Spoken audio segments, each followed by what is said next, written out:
Saudações aos telespectadores da TV AD Mossoró. Estamos em mais um programa Dinâmica do Direito. A pauta de hoje são as recentes decisões favoráveis aos aposentados, pensionistas, que é a revisão da vida toda, recentemente confirmada pelo STF.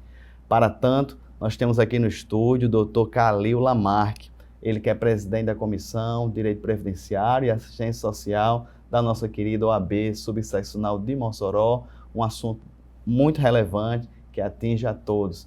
Então não sai daí, voltamos já.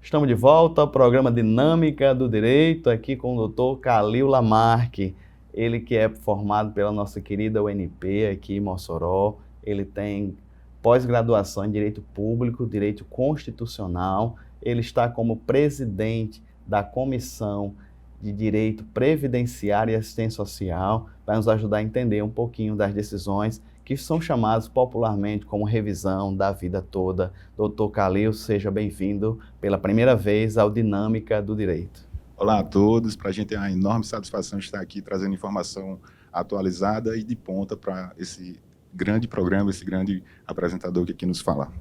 Dr. Khalil, é um assunto muito relevante, tanto no meio jurídico, os advogados estão se especializando, indo atrás, correndo atrás, porque essa recente decisão vai favorecer diversos cidadãos pelo nosso Brasil inteiro. Mas no primeiro bloco, normalmente a gente leva para conhecer um pouquinho o entrevistado. Como o senhor se interessou pelo direito previdenciário em si? Foi ainda na faculdade? O senhor viu ali uma oportunidade? Nazil, você me pegou de surpresa com a pergunta, mas vamos sair aqui. É interessante porque o direito, digamos que quando a gente é mais jovem, eu acredito que a maturidade de escolher a profissão é até uma carga enorme quando a gente conhece pouco do mundo. E naquela época, eu inicialmente busquei a engenharia, olha só. Isso. E aí eu tenho uma grande sorte mesmo de ter pai e mãe advogados. E aí foi natural que, no meio do caminho desses entraves da engenharia, eles me convencessem a vir para o direito. E, de fato, foi a melhor tomada de decisão da minha vida, porque hoje eu sou extremamente apaixonado por essa profissão, por esse assunto.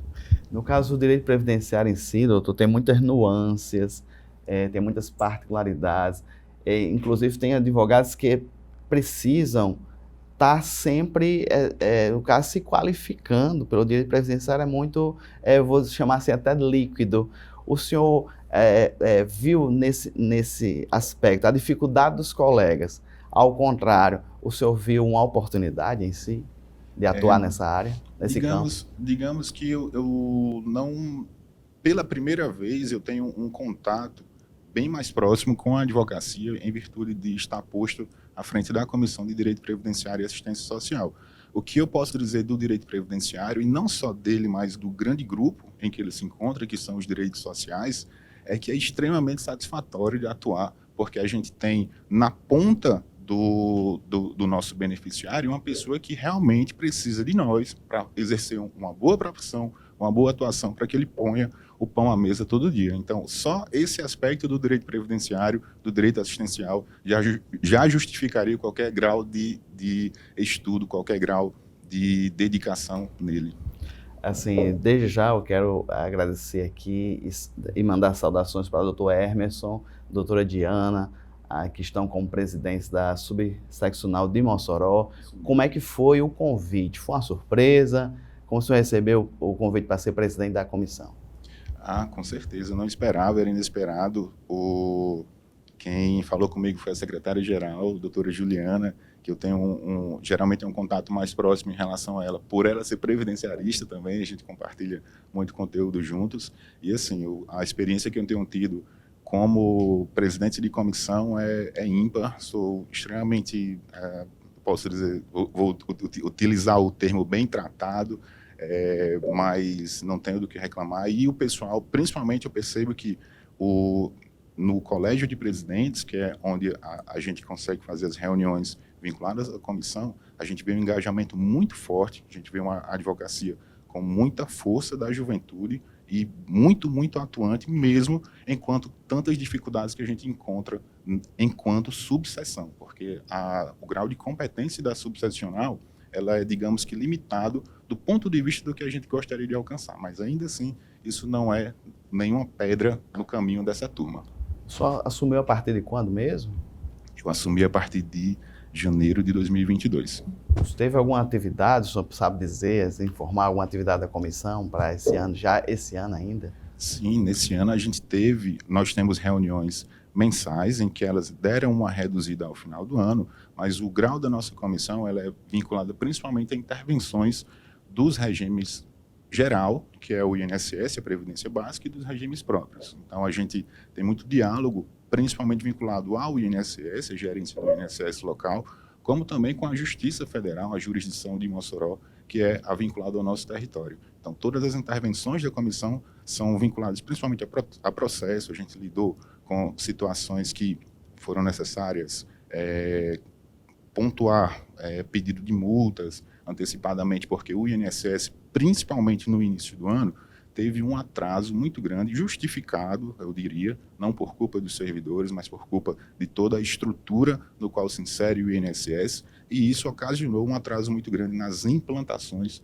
dos benefícios, que é o cadastro pelo servidor de alguém que deve receber um benefício. E isso, eu confesso que tenho quase 10 anos de advocacia, nunca tinha visto atrasar tanto quanto esse ano. E aí foi um dos pontos fortes da comissão, buscar essas intervenções, buscar o diálogo, buscar meios de intervir para que esses atrasos fossem reduzidos. Ainda não alcançamos o que a gente gostaria, mas já melhorou bastante, principalmente pelo aproveitamento dos contatos entre a Justiça Federal, a nível regional, e também o INSS, a nível de superintendência. Doutor Calil, assim, tivemos a pandemia, nós entendemos a questão que os prazos foram praticamente dobrados para o INSS, a meu ver, há muitos prazos eram de 30 dias, 60, foram para 90 dias, em muitos desses casos de resposta ao cidadão. Mas interessante que os órgãos voltaram, a pandemia se arrefeceu e os prazos continuam dilatados. A comissão, como é que vocês veem essa questão dos prazos ainda permanecerem os mesmos, ainda o mesmo prazo da pandemia? Do ponto de vista do olhar da comissão, ele é um olhar crítico, porque a gente sempre vai buscar meios de favorecer o cidadão. Então, qualquer situação que atrase, que gere atraso, a gente vai ter um olhar crítico. Mas, ao mesmo tempo, a gente precisa compreender qual é o motivo desse atraso, para que a gente simplesmente não faça a reclamação sem nenhum fundamento. Isso é bastante importante, até mesmo para que a gente possa ser ouvido quando reclamarmos. E o que a gente percebe é que, desde 2016, com a chegada do teto de gastos, pouco a pouco, os investimentos públicos, os orçamentos públicos, eles foram cada vez mais constritos, e isso impede, por exemplo, a renovação de servidores, a melhoria de material. E aí a gente vê outras mecânicas paliativas do ponto de vista da administração pública, a exemplo do INSS, que alterou a forma de distribuição dos processos, em que hoje, se a gente inicia um processo aqui na gerência executiva de Mossoró, na gerência do INSS em Mossoró, ele não necessariamente vai ser tratado por um servidor moçoroense. Ele é distribuído a nível Nordeste. Então, isso ocasiona atrasos também, porque a dinâmica histórica, a dinâmica contextual do cidadão moçoroense, do agricultor moçoroense, do pescador moçoroense, é diferente do da Bahia. E isso pode gerar algum tipo de dificuldade por um servidor da Bahia ao analisar um processo de um moçoroense, e daí surge os atrasos e outras consequências mais. Entendo, perfeito. Doutor Calil, assim, de maneira geral, eu não sou previdenciarista, não me considero advogado previdenciarista, pego bastante, tanto trabalhista como civil, uma vez por outra eu me aventuro no direito previdenciário, eu tenho notado, eu não vou dizer a comarca, eu não vou dizer os locais em si que eu tenho atuado, mas eu tenho percebido que o juiz federal, quando está ali na bancada dele, às vezes que eu vi ele atuando, tinha o procurador do INSS, evidentemente, os advogados, tinha o preposto do INSS, mas eu vi o juiz tão, assim, arguindo, fazendo perguntas à minha cliente, como se fosse interessado, como se estivesse ali atuando em favor, muitas vezes, do órgão do Estado. O senhor já passou por algo parecido? Eu sou um caso isolado, doutor. Um juiz, eu nunca presenciei, mas no caso, um juiz mandar ver as mãos de um trabalhador para saber se ele tinha calos, se ele realmente era no caso, um trabalhador rural. Fatos como este não lhe constrange, não é o constrangedor, doutor? Dependendo da forma de pontuação, se sair muito do razoável e do proporcional, certamente vai constranger o advogado e ele deve, naquele momento, fazer as intervenções, buscar a ouvidoria, fazer as denúncias junto do Tribunal Regional Federal e buscar todos os meios de impedir, de coibir esse tipo de atitude. Mas, via de regra, o que ocorre? A Justiça Federal, por si, ela é criada para que, dentro da própria estrutura, ela lide na outra ponta com um dinheiro público. E isso é uma responsabilidade muito grande, tanto de quem vai julgar, como também de quem vai advogar contra o dinheiro público. Porque, ao passo em que, naquele momento, no caso concreto, está discutindo a aposentadoria de uma pessoa, ao mesmo tempo, outros cidadãos, outros demais cidadãos do Brasil que dependem desse dinheiro público, ele vai poder ser prejudicado. Então, diante desse nível de responsabilidade com o dinheiro público, é que a gente percebe uma atuação em prol da responsabilidade em geral, isso da parte tanto da magistratura, do judiciário, como também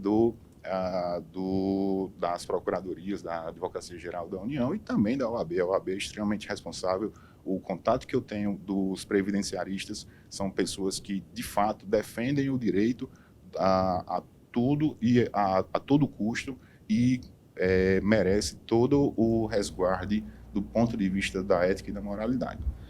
Casos semelhantes a esse, se o advogado se sentir constrangido ou o seu cliente se for constrangido, ele pode procurar a comissão de vocês, no caso da Justiça Federal, num caso de benefício aposentado, ou ele tem que ir direto para a comissão de prerrogativas, doutor Calil? Pronto, num ponto em que haja uma afronta às prerrogativas do advogado, que são direitos básicos relacionados principalmente à defesa do cidadão, então a prerrogativa do advogado, ela existe para que, já que o advogado ele não está ali como parte, ele está representando um cidadão, e esse cidadão, uma vez que tenha restringido, tenha limitado algum direito, alguma defesa, então, logicamente que ele pode ser penalizado pela justiça aqui que eu falo, não enquanto órgão, mas pela justiça em caráter metafísico. O que é justiça? Diferente da juridicidade, que é a aplicação pura da lei.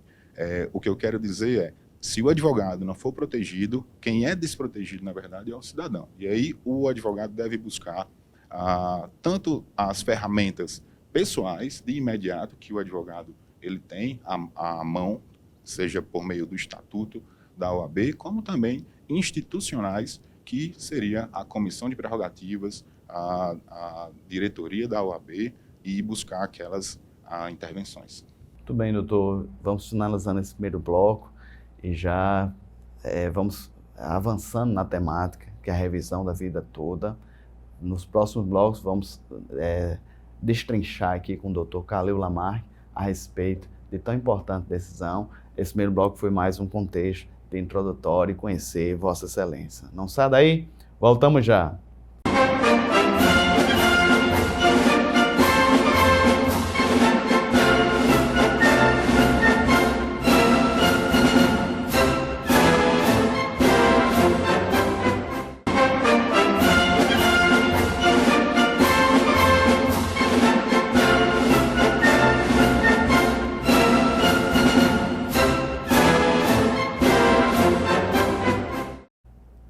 Estamos de volta com o programa Dinâmica do Direito, aqui nos estúdios do Dr. Khalil Lamarque, ele que é presidente da Comissão de Direito Previdenciário e Assistência Social aqui da cidade de Mossoró, subseccional de Mossoró. Dr. Khalil, o primeiro bloco foi apenas uma questão introdutória, conhecendo Vossa Excelência, mas agora vamos avançando a temática das recentes decisões do STF em favor de aposentados e pensionistas, que é o que se chamou de revisão da vida toda. Primeiramente, como é que esse processo chegou ao STF? Quem foi que impulsionou? Se partiu de advogados? Ou se foi impulsionado por algum órgão público, defensorias ou mesmo procuradorias? Como é que iniciou esse processo até chegar até o mês de fevereiro? Vamos avançando até fevereiro desse ano. Entendi, Nazil. É bem interessante. Do ponto de vista do previdenciário, no primeiro bloco a gente falou sobre justiça federal, responsabilidade com dinheiro público, e quase sempre, na imensa maioria das vezes, chega através do INSS. Não é uma situação de competência do INSS, não. É porque quando chega, por exemplo, para os tribunais superiores, é porque alguém está recorrendo porque perdeu. Então, significa que a advocacia vem acumulando vitórias e o INSS vai questionando pouco a pouco, em cada instância, essas vitórias, até que vai aos tribunais superiores. Então, na revisão da vida toda não foi diferente. Chegou através de um recurso extraordinário do INSS, em que foi iniciado o julgamento em fevereiro de 2022, finalizando agora na semana passada, dezembro de 2022. Foi, pelo que parece, foi bem apertado os votos. Foi 6-5, foi isso, doutor Khalil? É uma temática que ela é, digamos que, muito normal de ser tratada quando a gente lida com o direito previdenciário, em que sempre há uma discussão entre mínimo existencial e a possibilidade do Estado em garantir direitos sociais. E, por causa disso, ela exige muito diálogo e a gente sempre vai ver decisões apertadas no previdenciário, que no caso foi 6-5. A gente estava discutindo há pouco sobre os votos de cada um dos ministros. Alguns deles eu consigo me recordar, mas nem todos, sobre quem votou em qual. Mas, via de regra, as decisões do direito previdenciário a nível STF, elas são bastante apertadas. Porque também, doutor Khalil, o STF também é um tribunal político. De certa maneira, ele tem que avaliar a jurisdição, o direito, mas também os impactos que eles vão causar nos cofres públicos e em geral, que mexe também nas políticas públicas. Já tem alguma previsão, doutor, de quanto custaria aos cofres públicos essa decisão agora, recente? O Supremo Tribunal Federal ele precisa ser político justamente porque ele protege a Constituição. E a Constituição ela não nasce através de um processo legislativo em que passa, por exemplo, pelo Congresso, deputados federais, senadores federais, com a sanção do Poder Executivo, no caso do presidente. Não obedece a esse processo legislativo. Uma Constituição ela nasce de uma grande mobilização de massas. Então, por haver essa característica, é que foi projetado para que o Supremo Tribunal Federal, enquanto protetor dessa Constituição, também seja político, justamente para que haja uma inserção do máximo de matizes da população entre os ministros, para que na hora de pontuar o que é favorável, o que deve ser seguido em frente pela sociedade ou não, seja um reflexo dessa massa, dessa mobilização social. E no segundo ponto, você pode me recordar? Sim, quanto ao custo. O custo, o impacto mesmo. O impacto orçamentário também, Nazil, a gente, quando lida com a economia de Estado, a gente vai ver que é diferente da economia privada. Diferente de quando, por exemplo, se a gente, dentro de casa, a gente paga uma conta de energia elétrica, aquele dinheiro a gente não pode usar novamente para pagar uma feira, por exemplo. Não que o Estado ele possa simplesmente sair imprimindo dinheiro, mas não funciona dessa forma, porque o Estado, quando a gente trata de direito social, existe uma rentabilidade através da tributação que aquele direito social pode levar. Onde é que eu quero chegar com isso? À medida em que o Estado, o INSS, ele entrega para um aposentado um valor a mais, esse aposentado que ganha no máximo R$ 7.000, e no caso, a gente tem mais de 60% dos aposentados são salário mínimo hoje, esses dados são do Portal da Transparência,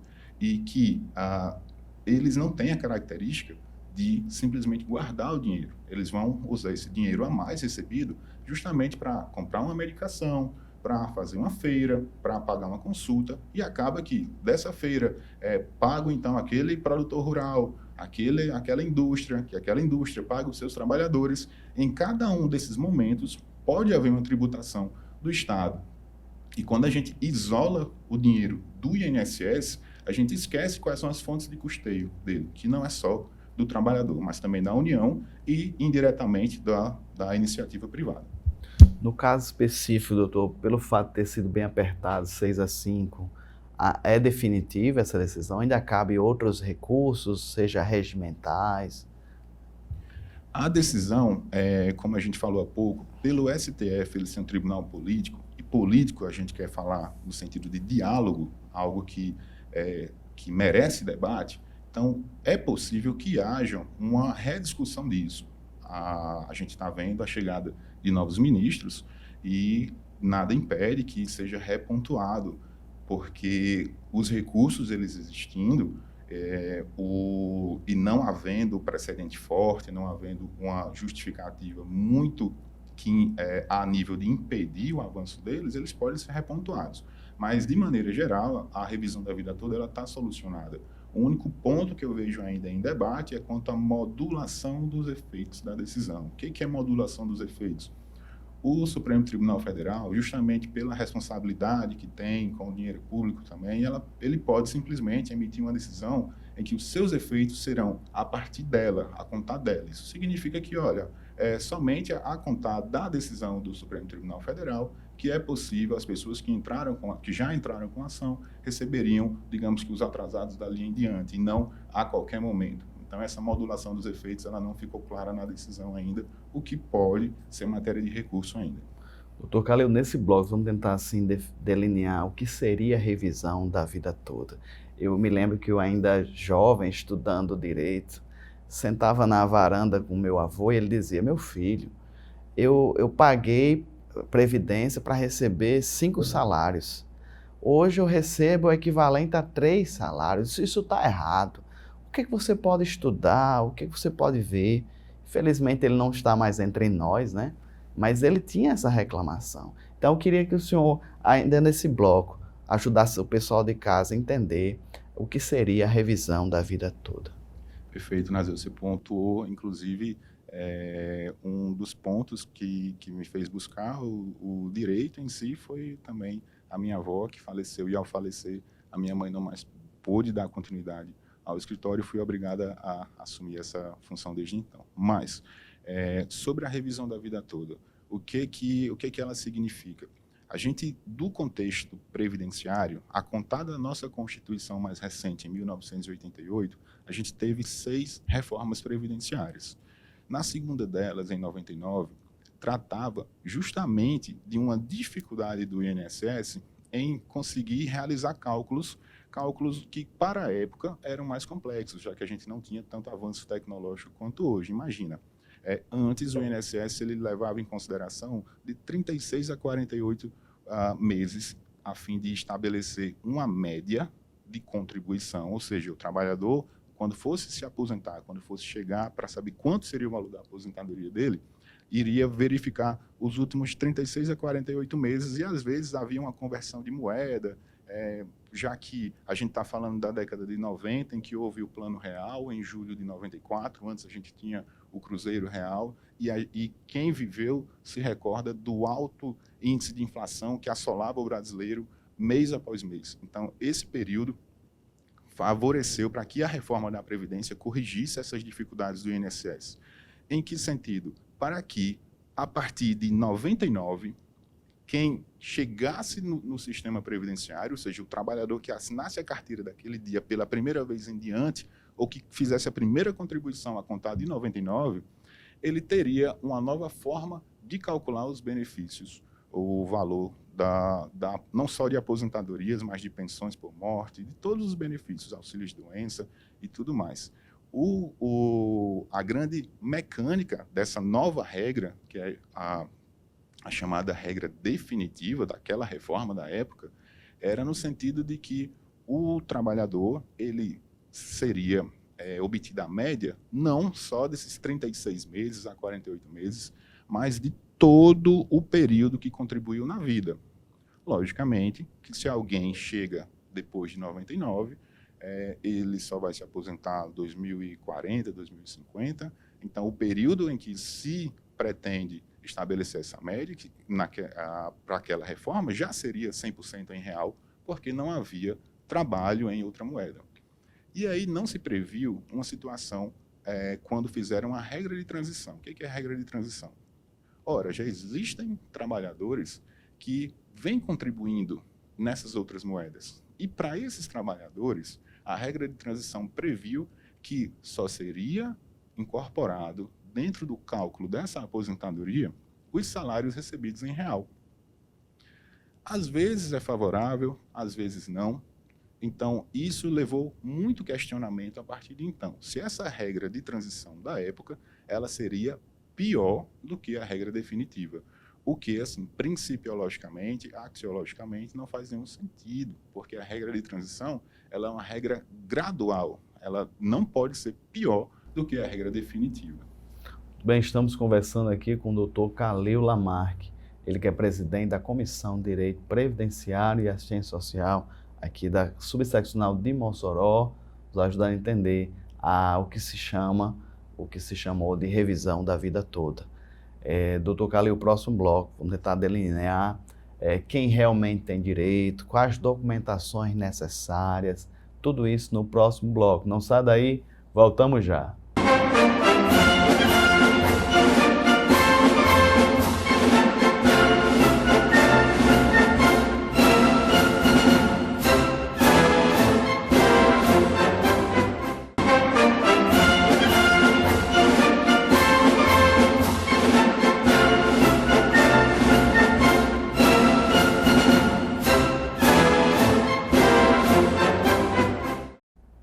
Estamos de volta ao programa Dinâmica do Direito, debatendo aqui com o Dr. Kalil Lamarque, presidente da Comissão de Direito Previdenciário, Assistência Social aqui da cidade de Mossoró, sobre a questão que se chamou revisão da vida toda, uma recente decisão do STF que vai impactar aposentados e pensionistas pelo Brasil inteiro. Doutor, de maneira bem fria, bem direta, quem teria direito a ser beneficiado com essas revisões, revisão da vida toda? Pessoas que ganham um salário mínimo também seriam beneficiadas, ou quem contribuiria e ganharia 2, 3 salários? Perfeito, Nazil. A revisão da vida toda vai beneficiar principalmente aquelas pessoas que ganharam muito bem na época das outras moedas em que não era real. E aí eu vou citar aqui o cruzado e o cruzeiro. Quem, ao decorrer da vida, o que pode ser normal, decaiu a contribuição previdenciária do INSS quando chegou o real, provavelmente vai ser beneficiado por conta da revisão da vida toda, pois o INSS não considera esses salários recebidos nessas outras moedas, somente em real. Interessante, doutor. Assim, e a documentação essencial, ou documentações? Podemos citar aqui o CNIS, por exemplo. Serve como prova, é um elemento importante? Sim, o CNIS é o Cadastro Nacional de Informações Sociais, em que lá vão estar inseridos todos os vínculos de trabalho, e trabalho aqui eu quero dizer não só o emprego, CLT, mas a contribuição individual do autônomo, os trabalhadores avulsos, os segurados especiais, que são agricultores e pescadores. Então, qualquer trabalho lícito no nosso país vai estar inserido, vai estar registrado dentro desse Cadastro Nacional de Informações Sociais, que é administrado pelo INSS. Agora, lógico, a gente sabe que para que conste essa informação no CNIS, principalmente se o trabalhador teve um empregador, a responsabilidade é desse empregador em manter as informações atualizadas em cada época, o que a gente percebe que pode não acontecer. Então, além do Cadastro Nacional, do CNIS, é importante também a gente ter outros elementos de prova, e aqui eu falo de microfichas de época, de contra-cheques, da carteira de trabalho, principalmente, e também de relatos, se houve vínculos informais ou não desse trabalhador enquanto do recebimento de outras moedas, ainda que haja alguma dificuldade em razão do tempo, e aí a gente vai encontrar prazos prescricionais e decadenciais. O que é isso? É porque o direito ele vai socorrer até um determinado tempo. A partir disso, ele não consegue mais ajudar a alcançar aquilo que é buscado. Então, embora haja essa dificuldade, mas é importante, porque através de outros elementos, de repente, a gente consiga corrigir eventuais erros do CNIS. Doutor Calil, o INSS, de ofício, de maneira automática, ele vai fazer algum tipo de revisão em favor desses trabalhadores ou tem necessariamente que contratar um advogado e acionar a justiça? O INSS ele faz parte do Poder Executivo e o Poder Executivo ele tem uma autonomia de instruir e orientar os seus servidores como é que vão ser analisadas determinadas leis, a exemplo dessa legislação que rege os benefícios previdenciários. Onde é que eu quero chegar com isso?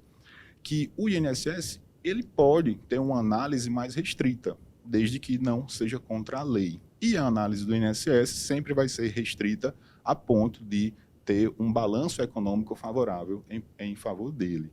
Já o judiciário, não. O judiciário, que é um outro poder, então ele é independente do executivo, ele também tem, embora seja a última palavra a nível de decisão no país, mas ele tem as interpretações com base não só em regras, mas também em princípios. E esses princípios eles vão poder ter ferramentas interpretativas muito mais generosas, na verdade, muito mais sociais do que o Poder Executivo, via de regra. Então, respondendo, o INSS ele não vai fazer de ofício essa revisão. Para que haja esse direito, deve-se buscar, sim, o judiciário, seja por meio de um advogado de confiança ou da Defensoria Pública. Eu ia também perguntar a Vossa Excelência, porque os juizados especiais federais, o cidadão pode ingressar também sem advogado. Doutor, é possível o cidadão bem instruído, assim, no sentido que está nos assistindo, por exemplo, né? Pega o CNIS dele, se interessa, pega os contra-cheques da época, ele pode ir sozinho no judiciário através dessa ferramenta que é o juizado especial. No caso do judiciário, o juizado a nível estadual seria possível, mas não é da competência. No caso, a gente está falando da Justiça Federal, em que seria necessário, então, a presença de ou um defensor público ou do advogado. E também extremamente desaconselhável pela complexidade da matéria. É extremamente importante que haja um operador de direito nesse ponto. O senhor tocou num ponto muito importante, doutor. Então, no caso, apenas aposentados, assim, pelo regime da Previdência Geral da União, é isso? Aposentados pelo regime próprio ou pelo Estado não teriam direito, é isso? Exatamente. Esse regramento e dessas 6 reformas da Previdência que veio lá da segunda, como a gente citou, ela trata da Previdência Básica. Então, a gente fala desse regime que é administrado pelo INSS. Ele não toca, então, o regime estatutário, que são os regimes próprios. Muito bem, doutor. Só reforçando, os valores atrasados englobam as moedas antigas, antes de 99, é isso? O cálculo de um atrasado, por exemplo, eu acredito que a nível da nossa região, a gente tem poucas ações judicializadas. Poucas, e aqui eu quero contextualizar em relação às possíveis, ou seja, ainda tem muita gente que pode vir a ter esse direito. A gente não tem um levantamento oficial de quanto, mas o Instituto Brasileiro de Direito Previdenciário, que é uma associação privada de juristas previdenciaristas, estima que em torno de 20% da população que tem vínculo com o INSS pode se beneficiar dessa revisão da vida toda, o que significa que tem muita gente ainda que pode buscar o judiciário. E aí é essa pessoa que a gente deve se dirigir, nesse sentido dessa resposta que eu vou dar agora. De que maneira que essa revisão ela vai impactar tanto no sentido do final da decisão como em relação aos atrasados. Os atrasados eles vão sempre obedecer à prescrição das parcelas. O que é isso? Alguém que tem como ente público do outro lado da mesa em um processo judicial vai ver prescreverem as parcelas a cada 5 anos. Então, alguém que já esteja aposentado há 6 anos vai perceber, então, que se o INSS deveria estar pagando há 6 anos a aposentadoria majorada, um pouco mais generosa, no caso, a gente vai perceber que há 1 ano dessas parcelas, o INSS já não vai ser obrigado a pagar, porque somente os últimos 5, já que algumas dessas parcelinhas alcançaram mais de 5 anos de idade. Então, essa dinâmica é o que vai ser obedecida a partir de quando se vai ingressar com a ação. Uma vez ingressada, essa regra é suspensa e ela para de envelhecer essas parcelinhas a contar dos 5 anos. Então, via de regra, a gente recebe os últimos 5 anos de atrasados se a aposentadoria ela tiver dentro dessa margem. Se não, se for uma aposentadoria já mais distante, se for uma aposentadoria há 8 anos, 9 anos, no máximo 10 anos de idade, isso é importante de pontuar, quem já está aposentado há mais de 10 anos não vai poder se socorrer da revisão da vida toda. Então, a gente está falando de pessoas entre 2012, aposentados entre 2012 e 2019, que podem buscar a justiça e aí será beneficiado, caso tenha direito, com as parcelas do máximo dos últimos 5 anos a contar da data dessa aposentadoria. E quem é de 2019 em diante não vai ter esse direito, porque a nova, mais recente reforma da Previdência, ela aniquilou essa regra e tornou agora definitivo que todos os aposentados só vão poder calcular os seus benefícios, todos os segurados só vão poder calcular os seus benefícios com a moeda em real. Perfeito. Nós estamos falando aqui, doutor Khaled, no caso, uma advocacia bem qualificada, específica. É necessário uma calculadora, falo calculadora aqui, um aplicativo, né? Específico para essa conversão, doutor? Estou tentando aqui encorajar os colegas que estão do outro lado, né? É necessário um programa específico para fazer esse tipo de conversão?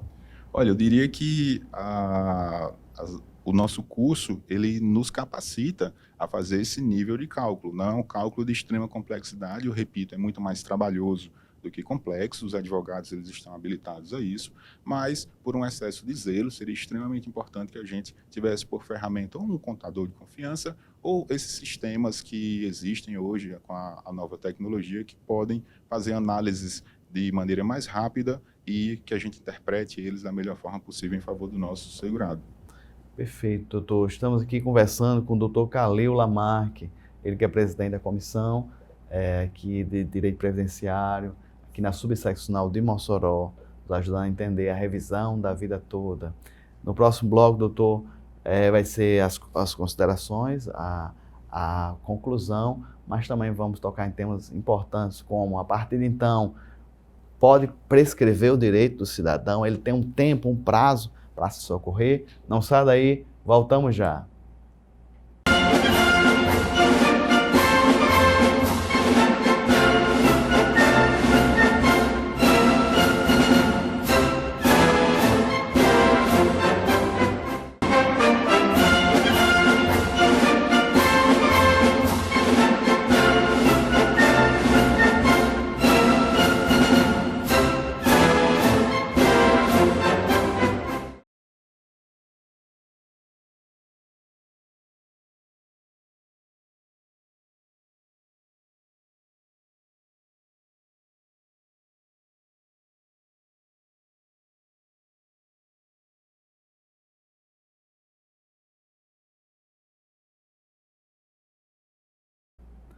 Estamos de volta com o programa Dinâmica do Direito, na verdade, o último bloco da nossa conversa aqui com o presidente da Comissão de Direito Previdenciário, Subseccional de Mossoró, Dr. Khalil Lamarque, nos ajudou a entender o que seria a revisão da vida toda. Muitos pontos específicos, doutor, nós atingimos, questão de documentação, especificamente o trabalho especializado dessa conversão de moedas. O senhor falou aqui quem teria direito, qual a documentação que deveria correr atrás, mas a pergunta que não quer calar. A decisão foi agora recente, confirmada pelo STF.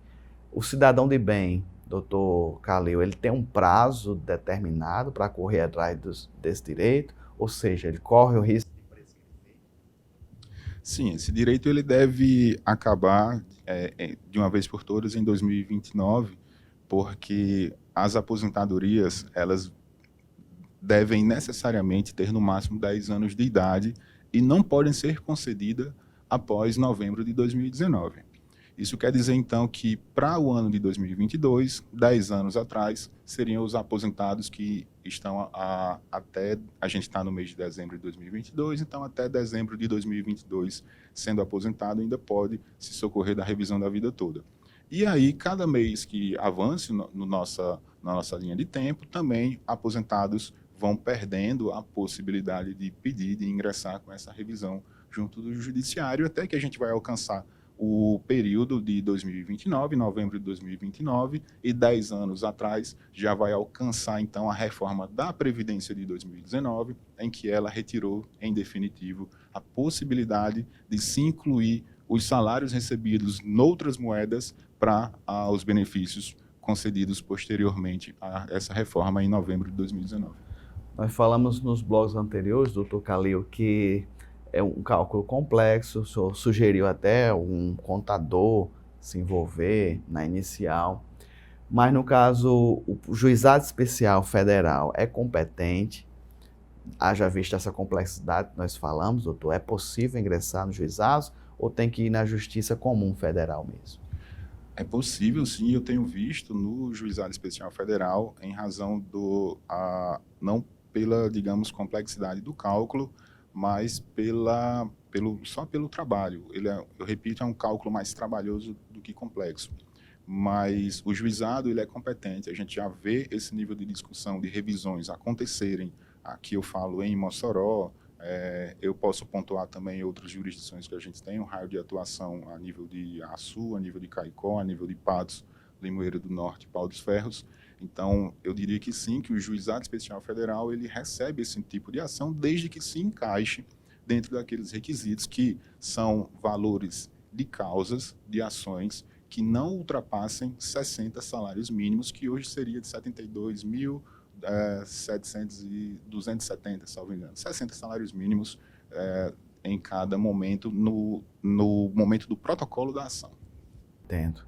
Doutor Calil, em relação especificamente, é bem verdade que o advogado tem que se qualificar, tem que estudar, é um assunto que envolve, né, a vida pretérita do seu cliente, tem que investigar, mas, doutor, é possível o cliente, assim, acreditando, é verdade que ele acreditou no advogado, contou o caso dele, o advogado fez aquela análise inicial, mas ele pode, assim, em caso de não ser constatado, realmente, ele pode ser alvo de uma sucumbência do INSS, eu sei que não foi má fé, né?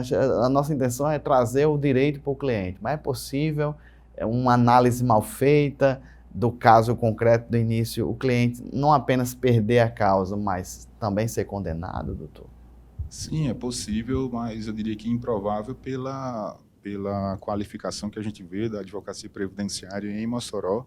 E é importante recordar também que o advogado ele é uma atividade de meio e não de fim. Então, a gente, quando presta um serviço, a gente garante que será o melhor serviço possível na condução daquele processo. Mas o processo no direito ele é algo complexo, tem diversos atores, tem muitas provas que o advogado ele só pode, isso por causa da própria legislação, ter acesso no decorrer do processo, não consegue analisar antes. Então, a função do advogado é muito mais de conduzir o processo dentro, lógico, de um grau de que possa haver uma procedência, logicamente, que ele busca que o cliente dele seja beneficiado ao cabo do processo, mas ele não pode fazer essa garantia, sendo inclusive vedado pelo próprio Estatuto da OAB e o Código de Ética. Doutor, nos próximos anos vão entrar mais 2 ministros, salvo engano, 2 vão se aposentar. Eu acho que a Rosa Weber vai se aposentar. Eu não sei nem qual foi o voto dela, né?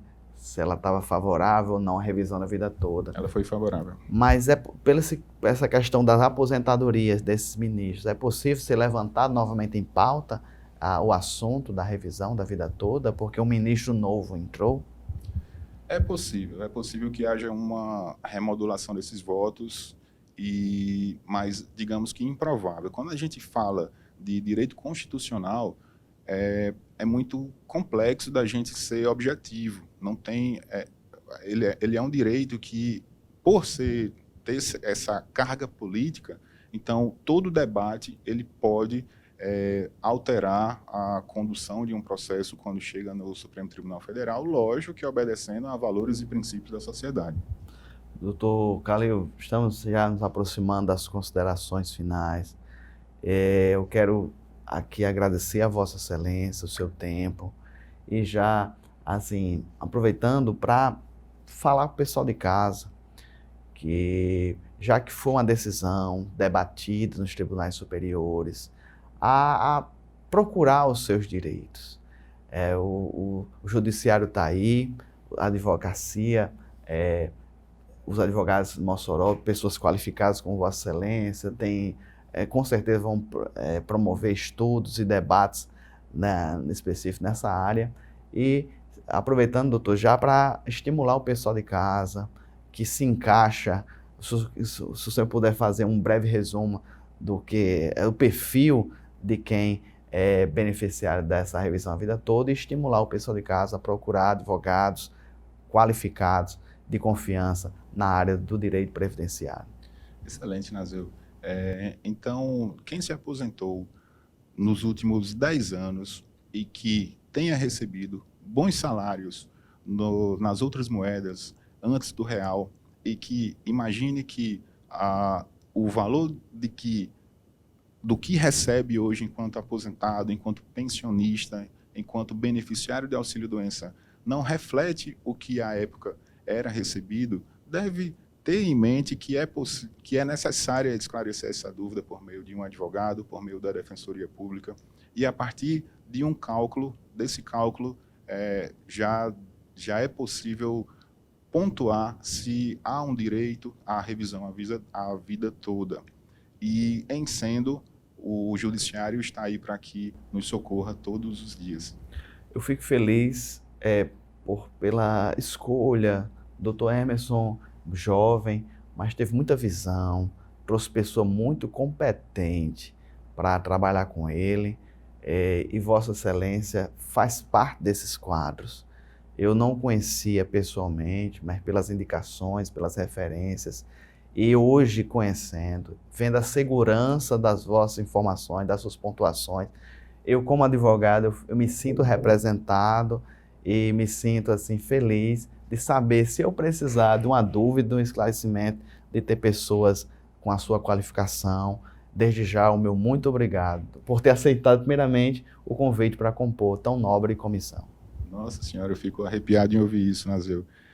Para mim, a função social do advogado é essa, está trazendo informação atualizada, informação de ponta para a sociedade, e o advogado, ele é uma classe que, embora possa melhorar ainda mais, mas tem demonstrado uma união muito forte, pelo menos aonde eu consigo testemunhar, que é na área previdenciária. Eu vejo isso acontecer em Mossoró, e deixo aqui, com certeza, aberto qualquer pessoa que necessite de dúvida, e aqui eu falo principalmente colegas, se eu não souber, eu vou buscar a ferramenta necessária para que esclareça, enquanto à frente dessa comissão, que é a função dela. Muito bem, doutor Calil Lamarque, presidente da Comissão Direito Previdenciário aqui da Subseccional de Mossoró, em nome da TVAD, em nome do pessoal de casa, em nome daqueles que nos assistem, tanto pessoas da área jurídica como a sociedade geral, o meu muito obrigado. Leve meu abraço para doutor Emerson, doutora Diana, reitero aqui meus agradecimentos. Esse foi o programa Dinâmica do Direito da semana. Falamos aqui sobre um assunto que está na pauta, que está em alta, na verdade, que é a questão da revisão da vida toda. O doutor Calil muito bem pontuou que a quem se aposentou depois da última reforma não teria direito, não é isso, doutor Calil? Exatamente. E se você faz parte desse perfil, que o Dr. Calil muito bem pontuou nos demais blocos e reforçou agora, procure um advogado qualificado na área previdenciária e exerça o seu direito. O direito é dinâmico, mas merece ser impulsionado através do cidadão de bem que procura uma advocacia de qualidade, como aqui o Dr. Calil Lamarque. Permaneça com os cultos, os eventos e que Deus abençoe a todos. Muito obrigado.